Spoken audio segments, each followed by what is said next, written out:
অবিশ্বাস্য শ্বাসরুদ্ধকর এক ম্যাচ। একেবারে শেষ ওভারে এলো ফলাফল। শরীফুল ইসলামের ফাইপারের পর 6 নম্বর উইকেটটাও তুলে নেন তিনি। Cutter master Mustafizur Rahman centurion Cooper কনলিকে ফেরান। তবে ভাগ্য সহায় হয়নি শেষ পর্যন্ত। পূরণ হলো না অজিদের হোয়াইট ওয়াশ করার স্বপ্ন। তবে প্রথম 2 ওডিআই জেতা বাংলাদেশের হাতেই সিরিজ জয়ের ট্রফি। অস্ট্রেলিয়াকে 275 রানের লক্ষ্য দেওয়ার পর বোলিংয়ে নামে বাংলাদেশ। অজিরা শুরুটা করে দুর্দান্ত। বাংলাদেশের হয়ে প্রথম আঘাত হানেন শরীফুল ইসলাম। স্বীকার করেন জশ ইংলিশের উইকেট। ম্যাট টেন্সকে রানের খাতায় খুলতে দেননি শরীফুল। অ্যালেক্স ক্যারি থিতু হওয়ার আগেই তার বিদায় ঘণ্টা বাজান তাসকিন আহমেদ। 70 রানে 3 উইকেট হারায় অস্ট্রেলিয়া। কনলি ও লাবুশেন গড়ে তোলেন 64 রানের জুটি। ওই জুটি ভাঙেন শরীফুল। লিটনের বদলি হিসেবে নামা উইকেট কিপার নুরুল হাসান সোহান নেন দুর্দান্ত ক্যাচ। বাংলাদেশি বোলাররা একের পর এক উইকেট তোলেন। তবে কুপার কনলি অস্ট্রেলিয়াকে এগিয়ে নেন দুর্দান্ত সেঞ্চুরিতে। 27 রান করা ক্যামেরন গ্রিনকে অবশ্যই ইনিংস বড় করতে দেননি শেখ মেহেদী। এরপর শুরু শরীফুল ইসলামের জাদু। তুলে নেন 5 এবং পূরণ করেন তার 6ষ্ঠ উইকেটও। আর সেঞ্চুরিয়ান কনলিকে ফিরিয়ে ম্যাচ জমিয়ে তোলেন মুস্তাফিজুর রহমান। যদিও শেষ পর্যন্ত জয় অজিদের। ফুটবল বিশ্বকাপের উন্মাদনার মাঝেই অস্ট্রেলিয়ার বিপক্ষে সিরিজের 3য় ও শেষ ওয়ানডেতে মাঠে নামে বাংলাদেশ। আগে সিরিজ জয় নিশ্চিত করা টাইগারদের সামনের লক্ষ্য এবার আরও বড়।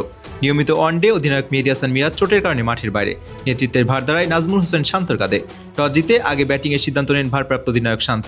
বাংলাদেশের হয়ে ইনিংস শুরু করতে নামেন সৌম্য সরকার ও তানজিদ তামিম। তবে তারা ভালো শুরু এনে দিতে ব্যর্থ হন। মাত্র 2 রানের মধ্যেই প্রথম উইকেট হারায় বাংলাদেশ। সৌম্য সরকার ফিরে যান বার্টলেটের বলে উইকেট হারিয়ে।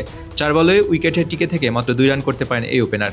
অধিনায়ক নাজমুল শান্ত এসে জুটি করে তোলেন তানজিদ তামিমের সঙ্গে। তাদের জুটি 50 পেরিয়ে যায়, কিন্তু 51 রানে গিয়ে এই জুটি ভাঙে। ম্যাট রেনশট শিকারে পরিণত হন তামিম। 20 বল খেলে 2 4 ও 1 ছক্কায় 19 রান করেন এই ওপেনার। দলীয় 53 রানে 2 ওপেনারকে হারিয়ে বসে বাংলাদেশ। পার্টনারকে হারানোর পর নাজমুল শান্ত বেশিক্ষণ টিকতে পারেনি উইকেটে। তিনি উইকেট হারান রেনশোর বলে। 50 বলের ধীরগতির ইনিংসে 3 বাউন্ডারিতে 24 রান আদায় করতে পারেন শান্ত। 61 রানে 3 উইকেট হারালে দলকে পথ দেখান লিটন দাস ও তাওহিদ হৃদয়। লিটন হৃদয়ের জুটিতে দলীয় 100 পার করে বাংলাদেশ। এই জুটি তাদের 50 পেরিয়ে যায়। লিটন হৃদয়ের জুটির উপর ভর করে যখন এগিয়ে যাওয়ার স্বপ্ন দেখে টাইগাররা, তখনই বাধে বিপত্তি। লিটন দাস অস্বস্তি বোধ করতে শুরু করেন। 48 রানে অপরাজিত থাকা অবস্থায় রিটায়ার্ড হার্ট হয়ে মাঠ ছাড়েন তিনি। উইকেটে আসেন মোসাদ্দেক হোসেন সৈকত। সৈকতের সাথেও হৃদয় জমিয়ে তোলেন জুটি।